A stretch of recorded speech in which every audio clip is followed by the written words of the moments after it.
thank you and Congressman Bishop Rogers for this opportunity. I know how important this is. I grew up in this area, and so it's always been worth being in a folk board to me. My dad was a Baptist minister, so he kind of moved as frequently as military families move. And so getting adjusted to, you just can't explain it.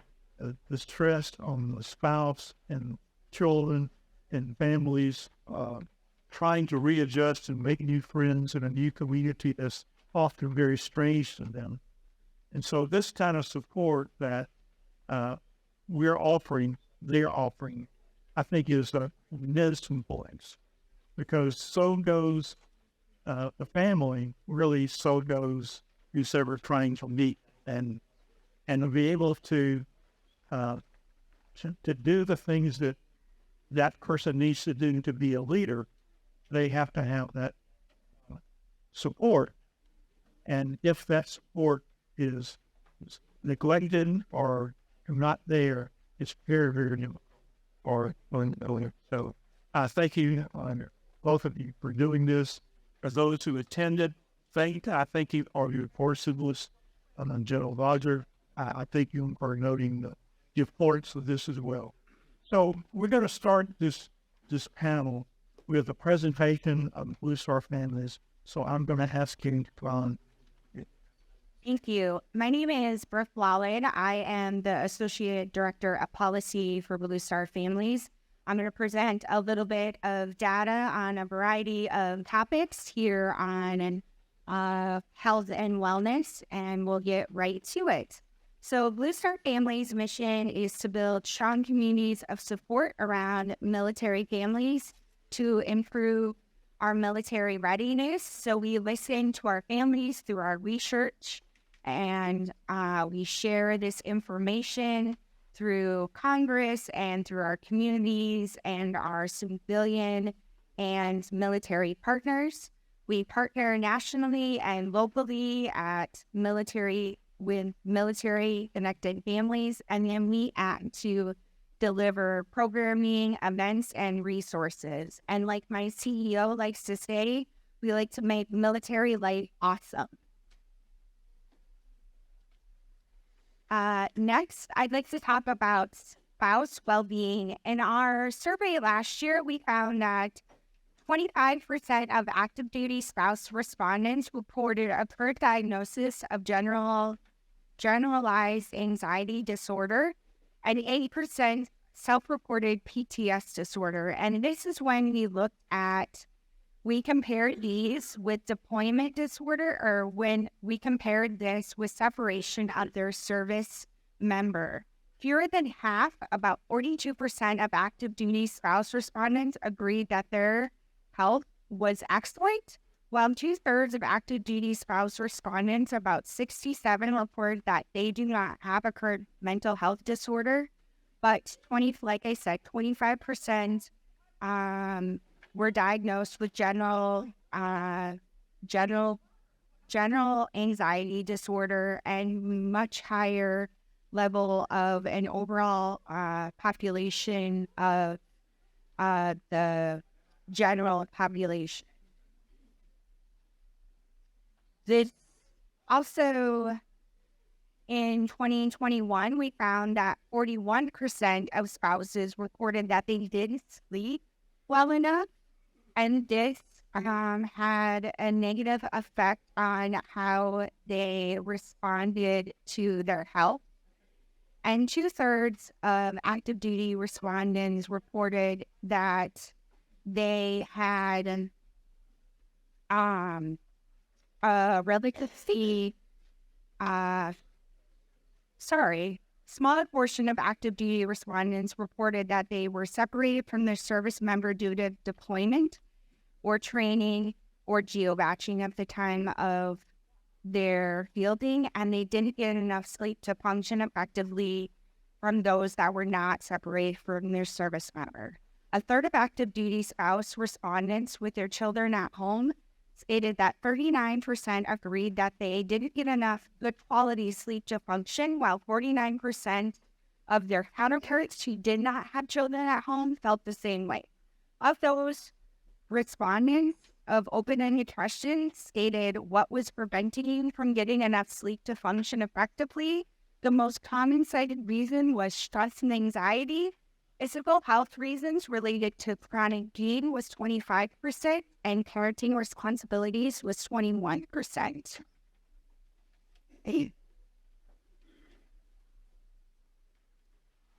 One of the other, we'll also talk about this in our next session, but one of the other work-life balances is childcare. It's really important that military spouses have access to childcare, not only for employment, but so that they have time off and have an ability to have that chance to separate from their child and have a chance to have time to themselves. But we'll also talk about that later today. The next thing I want to talk about is food insecurity. In our research, we found that 16% of active duty family respondents reported experiencing low to very low food security levels in the 12 months preceding the survey building. We also found that 1/4 of enlisted active duty family respondents reported experiencing some level of food insecurity, in contrast to 4% of officer active duty family respondents, while only 10% of civilian families in the United States experienced food insecurity in 2021. This is why we are recommending that BAH calculations are removed from staff calculations in our policy recommendation to align with parity in the civilian population. The next example we want to talk about is the Exceptional Family Member Program. We found that 12% of active duty families who geobatch to maintain the specialty healthcare for family members. Additionally, 27% of active duty families state that their family is currently enrolled in the EFMP program. And those percentages, as you can see, who are enrolled were 43% identified as themselves, and a large percentage was their children at 72%, and 4% identified as their spouse. There was a quote that said, "The new EMFP program has left us feeling as if we cannot seek medical care for our children without it negatively affecting our career." Another policy recommendation that we in Start Families are recommending for our EFMP family or our special needs children is an digital IEP, so that when IEP children transfer schools, that this will be an easy access for families to take with their children so that they will easily have the records when they transfer schools. And the conclusion of our data. So if you have any policy questions or any research, please feel free to contact us.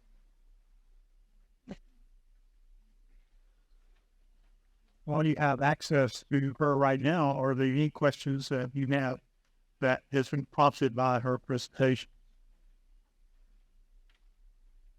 This quick question. Did you just give the basic on the, on the Minnesota, like how many people was on those? Yes, so this year we, for 2022, we had over 91,000 or 9,100 respondents. And that's like costs. What's the help? Over 4,000 active duty family respondents, and then that would have been 3,000 veterans. Yeah, that's okay. Yes. To the other commission. Is that enough to like that question? And it's a question about the digital IP. So that would help with the word. So that was just the main tool or We're hoping we're looking for co-sponsorship in Congress, but we're hoping that it will be for any schools. That it will be able, that a parent would be able to take the digital IDP and be able to transfer it to any school. Yes. As a former parent of ELC student, these kids, this IEP, digital IEP, it is what you're saying you're ultimately and be taking state to state, that we have states that don't read these IEPs. The Alabama's that's origin for it maybe, but they're getting the funding for it. How's that affect the child? Well, with MIGS 3 right now, I mean, they have to, with MIGS 3 already in place, there's a transfer of the IEP, but it often takes like months, if not 6 months, for the IEP to transfer over. Our hope is with the digital IEP that it wouldn't take months, that it would effectively, you would bring the digital IEP with it. And so instead of taking months, it would just take a day, that the IEP would come directly with the child to the new school. Thank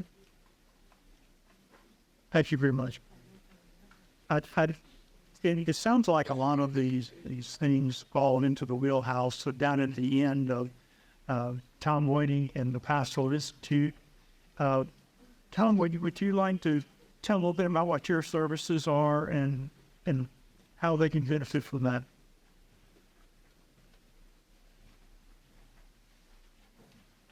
Okay, the Pastoral Institute is a large counseling center here in Columbus, Georgia. We're going to be celebrating our 50th year this next year. But the whole time that we've been here, of course, you not only serve this community, but the community out here at Fort Moore. We see a fair number of family members and soldiers. We take TRICARE and also military one source. It's my privilege, it's been my privilege for the last 8 years since I retired to run the Pastoral Institute, and I got my start here at Fort Benning when I came back to Iraq, and I ran the counseling center here for 4.5 years, and then went up and made Army. It's just a privilege and honor to continue taking care of families. Catherine? It's an honor to be here today. My name is Catherine Mills. I'm a counseling intern at the Pastoral Institute, so I'm working on finishing up my master's degree in counseling. Supporting military families is my passion. I'm a third-generation soldier, and my husband is a soldier. He's stationed here at Fort Moore. And just last week, I sent my first son off to basic training, so continuing on the family legacy. And so supporting military families is something that I'm the most passionate about. And at the Pastoral Institute, we take great pride in serving military families. To do that a lot better at TRICARE could reimburse us a little bit more. Everyone, so we're happy to be here today. Katie also served. I'm trying to train myself. Good morning, everyone, and thank you. It is a wonderful opportunity to be here. I'm Major Stephanie Johnson. I'm an Air Force Medical Service Corps officer, and that it essentially means that I'm a healthcare administrator. So I am an administrator helping to take care of all the physicians out there so they need to take their review. Someone made a comment about all the words here on my title, and really that essentially just denotes that Lieutenant General Crossland is up here, and I'm a few areas down here. And the best area, but often the most challenging, I am specialized in access to care, specifically to our direct care military medical treatment facilities. I am very passionate about serving the families, as I have been in the military for 17 years. I was prior enlisted. I've served in many capacities, and I look forward and I'm always trying to improve access to our great system for not only your beneficiaries, but mine as well. Division. My name is Jim Livingston. I'm with the River Valley Regional Commission. We're like organizations like us are all over the country. President Rogers, for you all, it's regional councils. But the same sort of organizations like us. What we do is we administer federal dollars. Federal dollars are complex, hard. It's not unlike DOD dollars. It's say but when it comes through the develop block grants or U.S. or agriculture, any of those sources that help us outside the fence line try to create a better community, that's where we come in and we try to administer those dollars to the letter of the law. A lot of when we're talking about are it's quality of life and food security are issues that you all have as Blue Star families. Folks outside the fence line also have. The solutions, and several of the solutions are federal in nature. They involve community development of block plans, housing, urban development, USDA, those resources that impact the communities surrounding and outside the fence line are very important. So that's one of the things that we do. We are planning organizations, and we think about our basic needs: housing, water, and food. And food insecurity is one of the things we're trying to help with and trying to do better with. I'll pass those and stop down what's good at. I'm Dana Kraft. I'm Executive Director of Feeding Georgia, which is comprised of 7 Feeding America food banks that serve almost every county in the state. Frank Shevlet, who's CEO of Feeding the Valley, is here. He has a 21-county area that goes from LaGrange down to Albany and over into one county in Alabama. 100 of the 200 Feeding America food banks in the U.S. have military installations. And over the last 3 years, with support from Raytheon, we've had a cohort of food banks trying to figure out how best to work with military installations, finding that coming alongside trusted military family readiness networks that are already operating on base is probably the best way.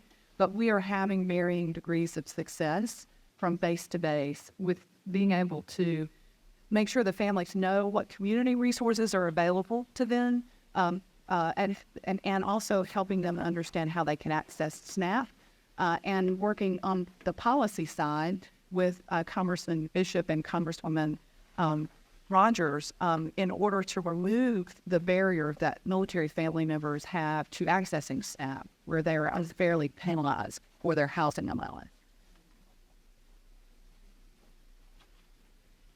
Good morning, everybody. Crystal Boswigini. I am the policy researcher and legal analyst for Partners in Promise, which is a all-volunteer nonprofit. We were actually born out of this caucus 4 years ago, where our executive director and 3 other presenters present on special education and the military alien experience.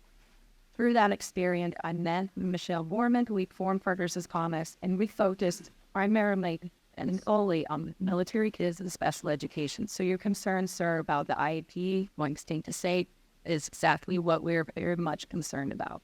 What we found is there was no data being taken on military kids and special education.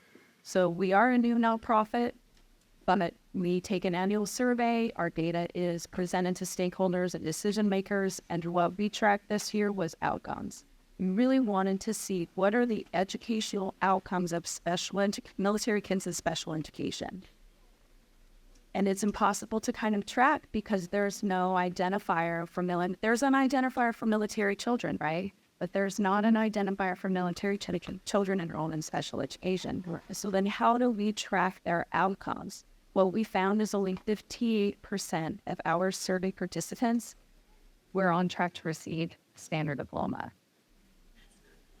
So we're on track we're tracking all of that data. We're trying hard to incorporate all of our fellow organizations that are here with us today and to keep military kids and special education on one. Good morning. My name is Kayla Lansing. I am the new EFMP manager here at Fort Warren. We are definitely trying to make sure that we, for the service members and their families, as an informational and referral service, for community resources that help out the service members and their families to improve their quality of life, ultimately. So we want to make sure that there's 2 sides of EFMP, and yes, there is the ACS side, which is more of the family support, which is where I just took on. And then there's also the medical side. And we are trying to make improvements with both to kind of working together and making sure that the medical side and the family support side are working one-on-one to be able to have just more of a fluid service to clear take some data on. So introducing the new EEFMP to be able to have more of an integrated system where all family members and the service members' information is all in one database to be able to work together on both sides, so it's more of a fluid transition. Well, thank you. It's just very comforting to me and amazing to me how many resources you have in the military family and the retirees as well. But often, like organizations, I've been involved in, who do you call? Who is that person that can help you with your needs? You have them in front of you today. So I'm going to open it up to questions for you. If you have questions for any of these ladies and gentlemen on the panel, you have the resources available to you. So let's start by asking your questions. If you build a very interesting fact and analogy that what's going to make me. My kids started out at JBL. Please.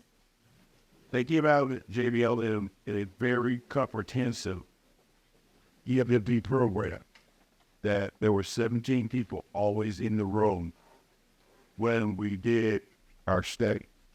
You kidding? The study. Oh, yeah. Sure, I said, and then after that, the colleague like you. Look at my father grow. You know. But it was very comprehensive. Anytime we met with doctors, teachers, there were 16 people at the table caring for that kid. We came to Fort Benning, Columbus, Georgia. They thought we were crazy when we asked for that kind of same support. And our kids were told their record could stand for them. It's reassuring to know that that's being looked into, and that needs to be looked into for all, because they're kids like anybody else. They're not special. They just have different learning needs. So I think. Yes, sir. Thank you. I have a question. I can use my NCO voice. I don't really. Hi, I'm Bonnie White, retired Staff Sergeant from the Army. I'm here from the Becker Center. I'm the Community Resource Coordinator, so I look for a lot of resources for our off-transition military and veterans. So when you're talking about the IEP and tracking the military soldier, does that include the veteran soldier? So do you mean our survey respondents? As far as yes, for you to track them and get numbers, do you include the veteran? If veterans are more than welcome to take the survey. Yes, absolutely. And our data is aggregated, so it's active duty, service branch, veterans. Okay. I have a Short answer. I do.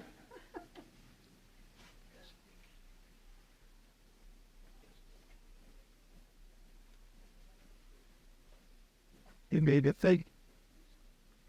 Not so much a question, but matter of fact, just a little amplification on Caitlin's point about the EEFMP system. I don't know how many people really know about it, but it's a software system that's put in place.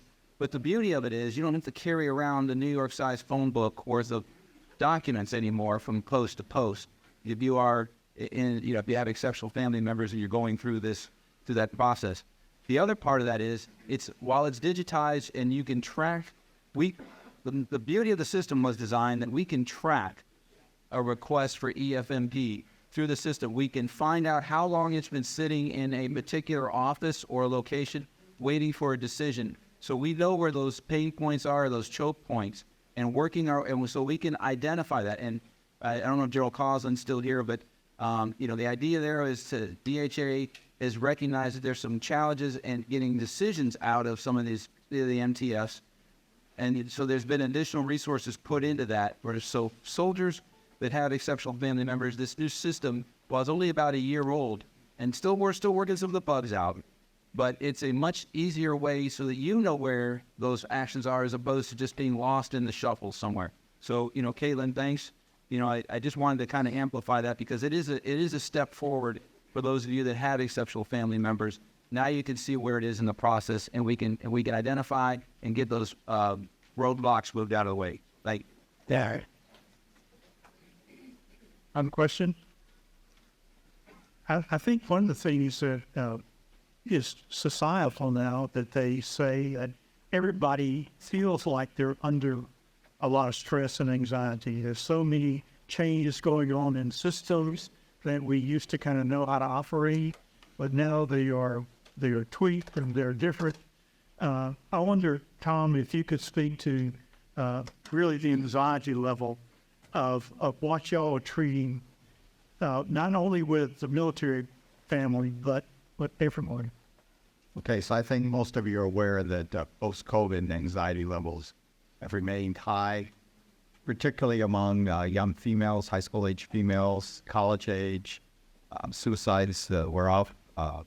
Unsure about what the stats are right now, but mostly we see a lot of depression, anxiety, certainly in treating not only family members, but some veterans or some active duty members at times.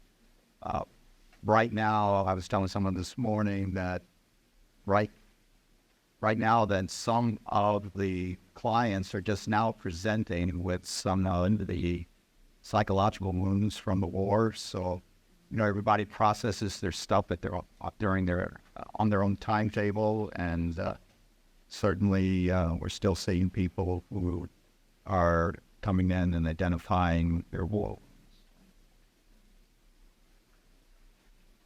Yeah, I would just add to that from the family member perspective of a lot of the things that happen to us in military life, even if we don't have a great tragedy such as a loss of the service member or something like that, a lot of the things that happen in military life do meet the clinical definition of trauma, such as frequent moves, separation from family. Those things are trauma, and it just underscores the importance of as Ben mentioned earlier, the ecosystem that we have. And everyone sitting here at this table is an important part of that. And then each member of the community also adds to that ecosystem to support our families through those traumas, whether they're great or small traumas, but they are happening to our service members and their families all the time. So I'll just make a quick comment about what we are able to offer. And one program specifically for family members that I don't think gets utilized enough, but it's definitely something available for family members within our own military treatment facilities, is our embedded primary care behavioral health. That is a resource as part of your primary care team. And you can go, and they typically have greater availability than what's available in your traditional mental health setting, which typically is going to be scoped to see military members only. I really appreciate the Army specifically because they do offer more resources in the mental health realm for family members as well. But you do have access to this primary care behavioral health providers. Now, personally, just as a service member, one thing that I would share is I think that you have to think about when you feel well, but understand the challenges that are coming towards you and try to establish what you need before you need it. It's hard when you are in the thralls and you start going into those silos of all against certainty and the ambiguity. Take that ounce of prevention and establish those resources, those connections, whether they're within our direct care system, through a counselor, whether it's on TRICARE and private sector care system. Do it when you feel well so that you know you don't have to try to establish it when you're already kind of under the gun. And to quickly, his Tom and Major and Casson, how do they access services from your place? Thanks for throwing that right back. Yes, no, absolutely. So I do oversee some of the appointing systems. So typically in your standard process, we have our centralized appointing systems. We're really working hard under DHA to centralize appointing so that you have a standard number. But General Cronsland has specifically challenged us to even go a step farther. So not currently worse, but what we're striving to is to actually have one telephone number that you have to remember so that you don't have to be concerned with, okay, how do I make sure that I get my care? If we've already established patient, how do I make sure I get my primary care manager up and going so he can give me the referrals I need so we can start managing my care?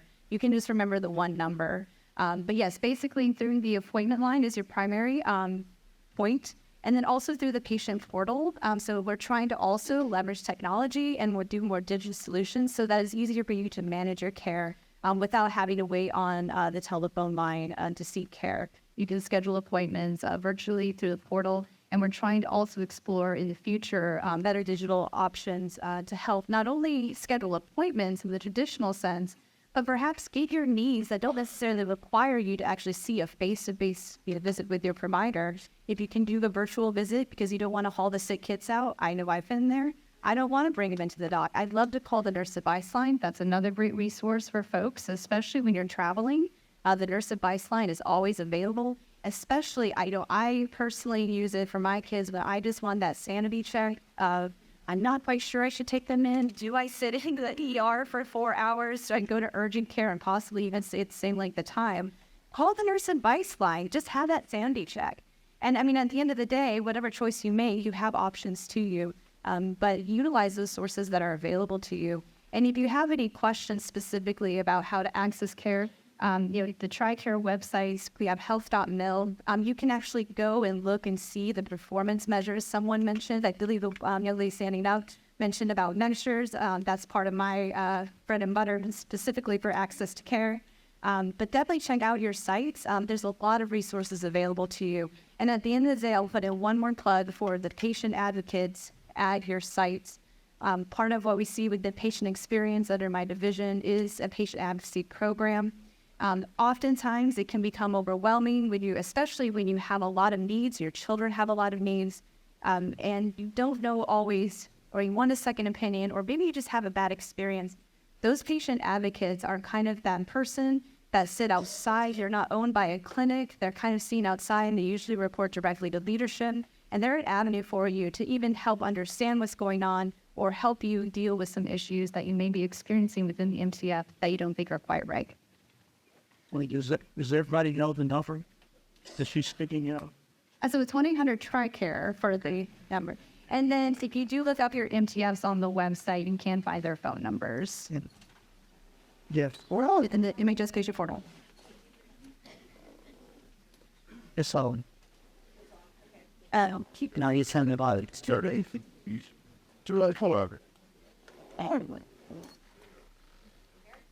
Yeah. Behind and here they shooters. Well, good fun. Okay, I'll use Lancia voice. Can everybody hear me? All right, yes, the product line I saw here. I don't think we're that. With all of the recent changes at DHA, and MedEc and the restructuring of the physicians, what does the future look like for the Army putting out pediatricians or internal medicine? What does it look like for our hospital military treatment books? That affects capacity of being able to see our retirees or our kids with special needs, our EFMP kids.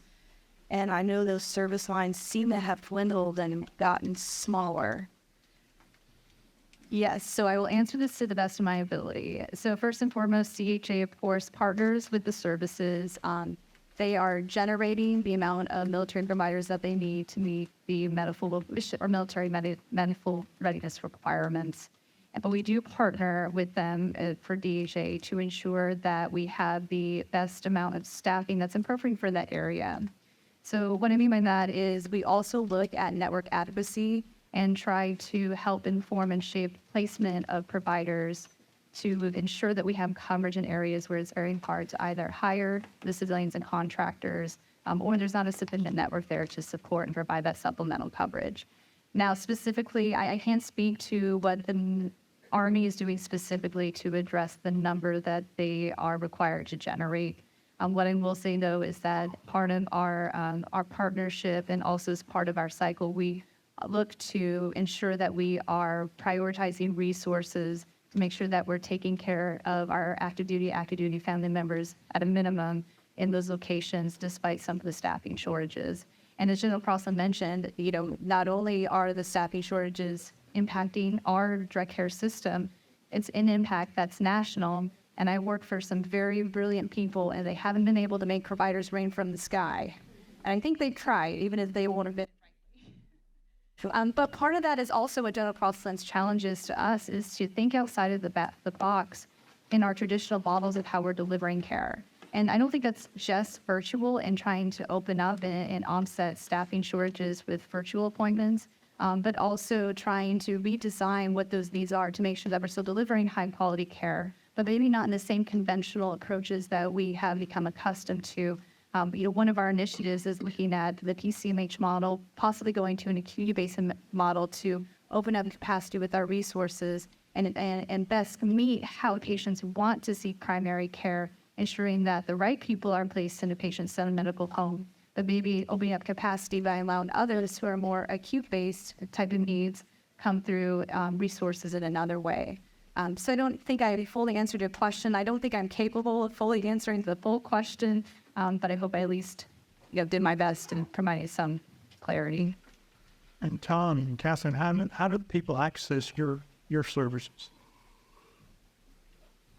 Yeah. You can call our main number, 706-649-6500. Again, we take a Tricare Military One source. If you're an active duty soldier, remember you'll need it. Sorry. Hi, my name is Rachel LeBoy. I am the military student family specialist in the Georgia Department of Education. So I serve as the military liaison. But one question I didn't get any asked from districts is, how can they best partner with EFMP to provide services for those students who have IEPs within their system? Pardon? We decided we were going to tag team this one. I think I think it's important to come to our office and contact us as our specialists. That we have EFMP specialists that are able to help and assist with family support. I want to emphasize the fact that we are the support system. So going in and helping a family understand the IEP process, understanding what we are able to offer, knowing that we can go in as EFMP and demand for schools to do such things. However, we are there to support the family in whatever case that they may need.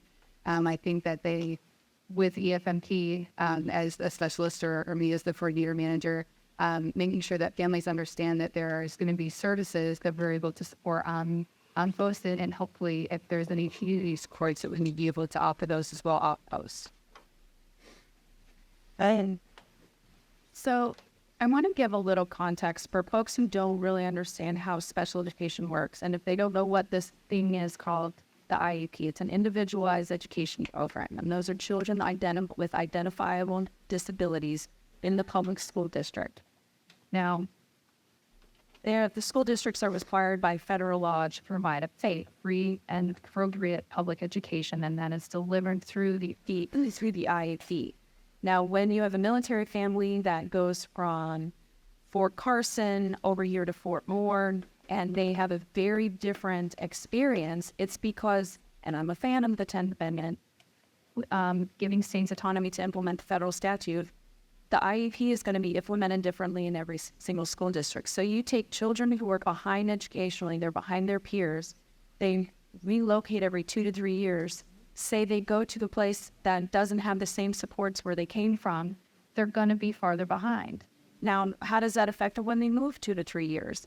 How does the school district support that student? They can only support them as much as they can support them. Now, and I have to say this because it has to be said, MIC-3 does not provide a provision for military kids in special education. There is not a MIC-3 provision that ensures an IEP is going to be accepted and transferred within the new school district. So yes, I can register my child ahead of time, but there is no guarantee that that school district must accept that IEP other than outside of the federal statute. So.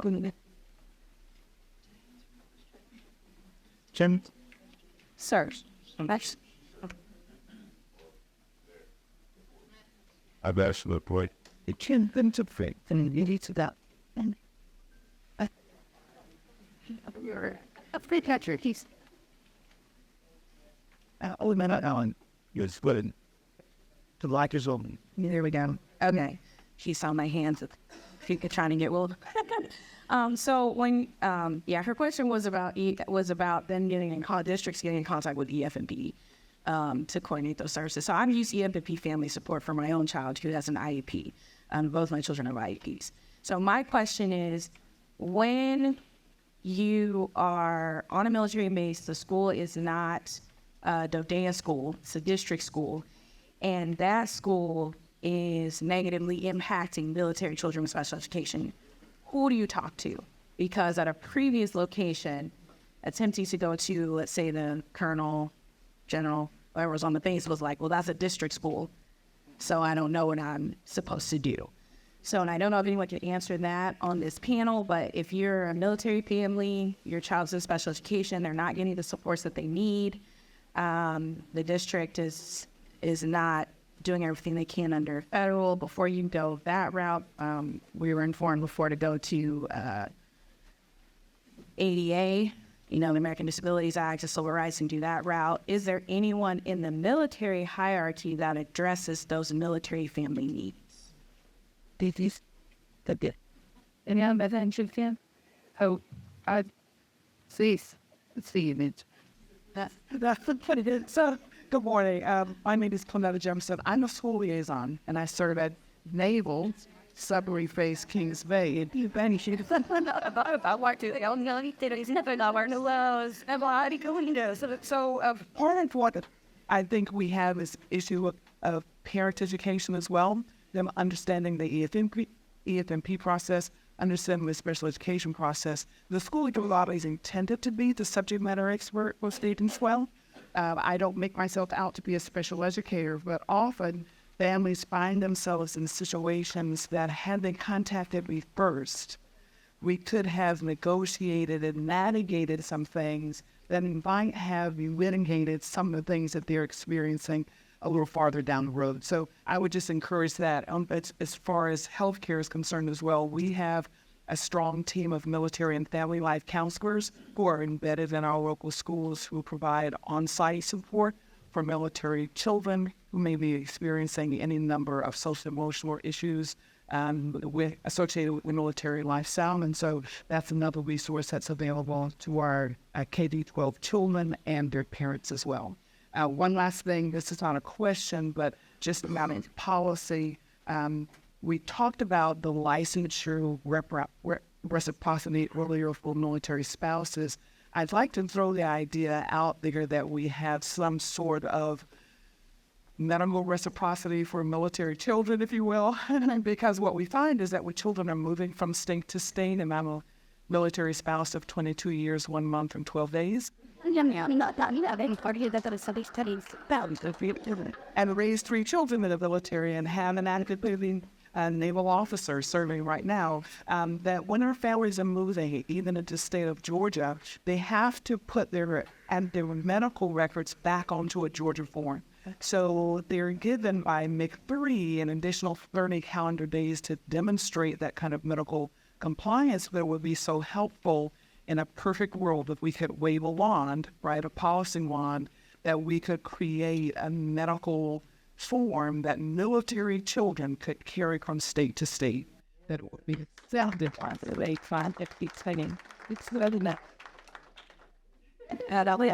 that the military family, one small thing off the plate of a military spouse who's trying to move children, we're trying to schedule the household goods, we're trying to get, how that goes. But what we find is that military children coming into any state are required to have their medical forms transferred onto that particular state's forms. It's a hoop to jump through that I think is not necessary if we could create a medical form for military children that would be universally accepted from state to state. And parents could be sent that in Virginia or California, Guam, and not have to worry about transferring them. Thank you. One of the complaints, and Dana, one of the terms that we have been exposed to now is food deserts, when people don't have access to healthy food. Well, how can we access, like with Thinking Valley and quality of life? Jim, would you and Dana respond to that? I'll start as we're about 10 minutes away from something we all take very for granted.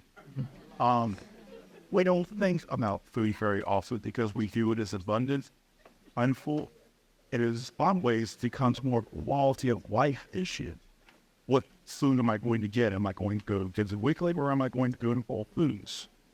And that is important. That is an important thing for us to be considering as we talk about quality of money. But equally important is access for those who are food insecure. And the work the food bank here in Columbus is doing, duplicated at other food banks throughout Georgia, really is important and impactful. As we talk about things that are happening inside the fence line, those same things are happening. All these conversations about which we'll receive inside the fence line are very similar conversations we have in rural Georgia.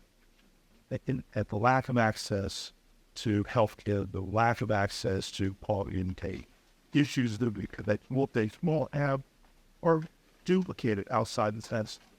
When we think about planning on things like food, we are kind of on that. And then try to help and support both food insecure, but also quality is sort of an important component we need to rail up.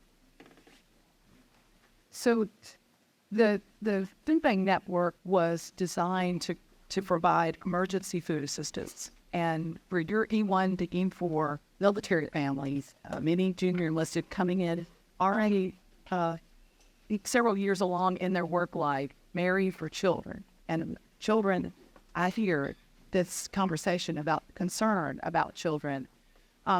They are living at or below the federal poverty. And unexpected falls care can from them or having to purchase all of their stuff in the grocery because they had a PTS and that looks like food, certain items that were already opened or then refrigerated.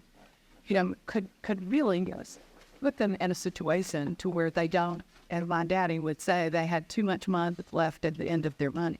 And it's not a maturity issue, it's a financial issue. And so the Food Bank Network was created to help resolve some of those emergencies. And for USDA and through the generosity of Georgia farmers and in reclaiming unsold food at the grocery stores, they have a really nutritious mix of food, and it is available to all families who are in emergencies. And I think that the Feeding the Valley has 360 community-based partners. They do big mobile distributions with Community Warriors, which is a really active veterans group here. And I think that there is no, I think we need to normalize conversations for military families that are in those E1 to even 6 pay grades, that they're going to have emergencies, they're going to need a little extra help, and there's a network here to help them. And Frank, do you want to talk about how people can find a pantry close to them in your community? Right here. I don't yell at people for a living, so I don't have that. That's from the voice. Ladies and gentlemen, I'm Frank Shepard, president and CEO of Feeding the Valley Food Bank. We do cover most of West Central Georgia, Russell County, Alabama, a lot of rural areas, also a lot of major metropolitan areas. So we work hard by helping people that need assistance through our mobile pantry distributions, also through the network partner agencies. And we have some of those in and around Fort Moore, and we have some assistance that we offer on those as well. So we're able to help in a number of ways to get individuals help. And raise the question.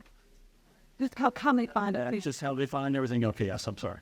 Our website is feedthevalley.org, and it's got a zip code finder around on the front says need food. You put in your zip code.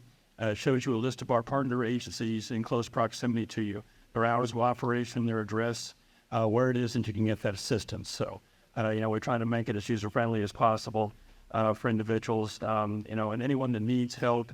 And different eating happens on the weekends when those pantries aren't open. If you give us a call, we'll make sure we're going to take care of it. But now I'll point out that Feeding the Valley is part of a national network of 200 Feeding America food banks. So as families move from base to base, they can always find the pantry that the regional food bank that's serving their area in the event they need a little extra help. And quite often that can happen when there's a PCS and they have a lot of out-of-pocket expenses that are unexpected. Yes. Hi, Tanisha Barnes with the Office of Special Needs. And I'd like to circle back to the education discussion where you had mentioned how can, I think it's the Department of Education, partner with the EF&P. And so one of the things that I think in partnership is really professional learning.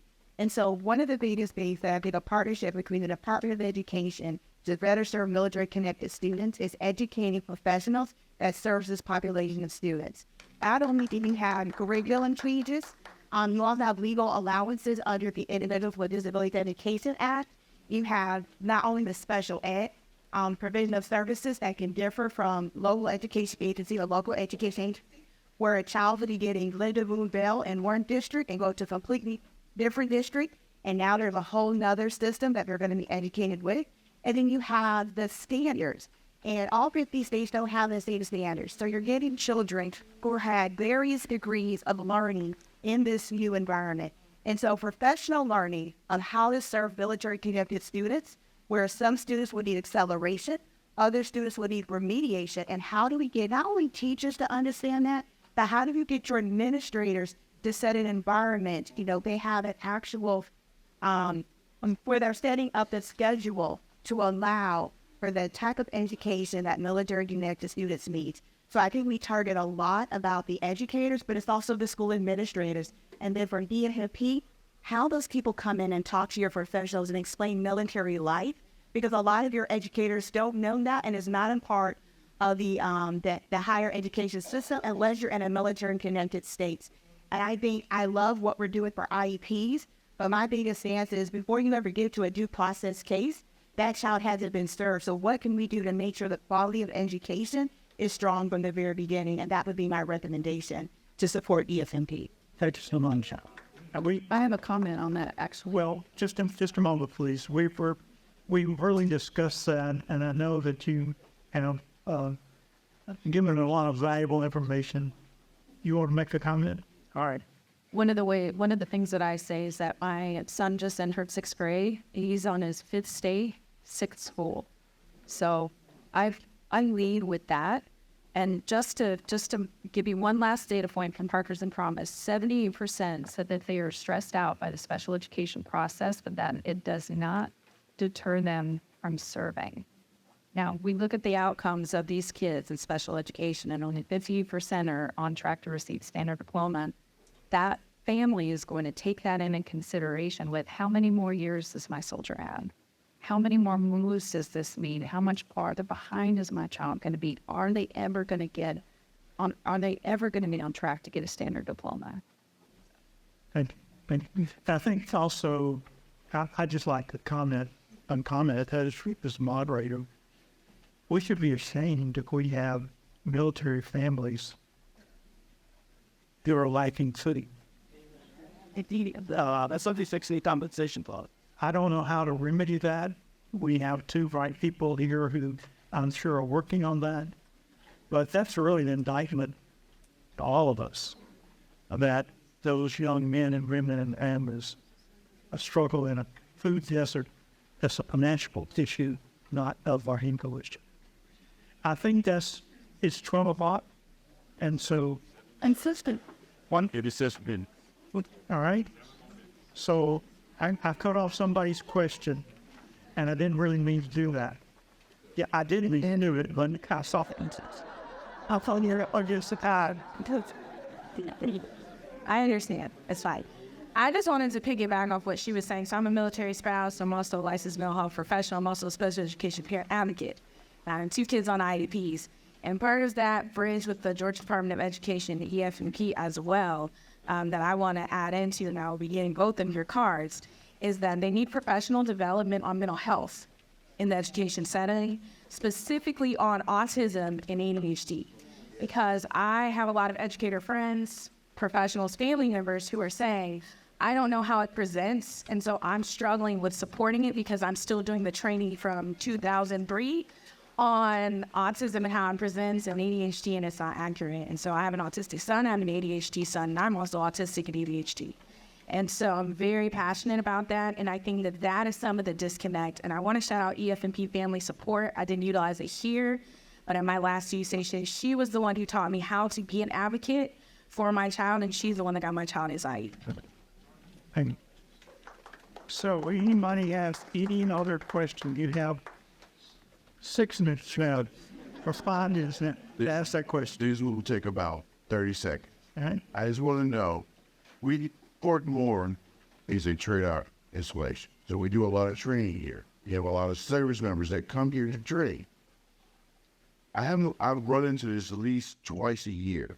We have service members that come here to train, named PCS here, they leave their families at their last duty station.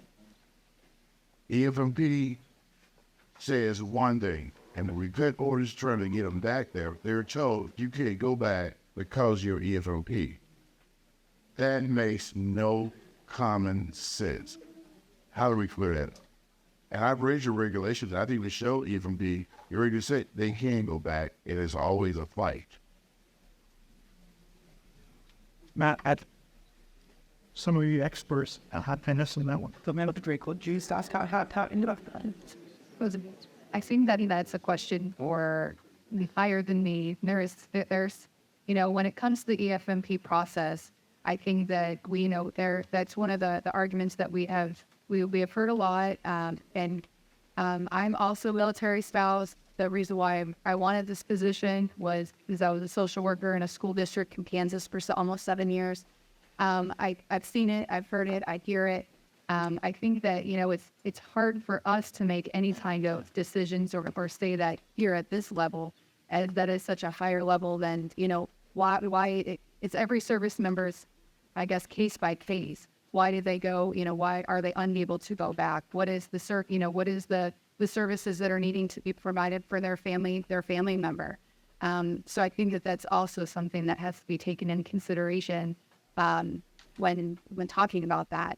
So that's a difficult one and something that we are definitely trying to do. So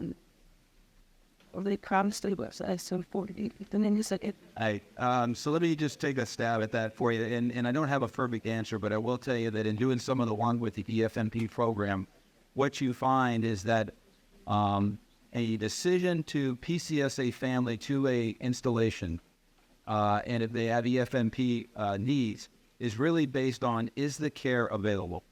And you may go from one installation to another, and you may, and so the system is designed to look ahead. Once you enter into the system and you identify the needs, it's designed to go and look ahead and determine whether there is the specialty is available, and whether it's within a certain range, distance and so forth. Now, sir, you said that you came and then they left and they wanted to come back. It may be that the care the capacity may have been exceeded.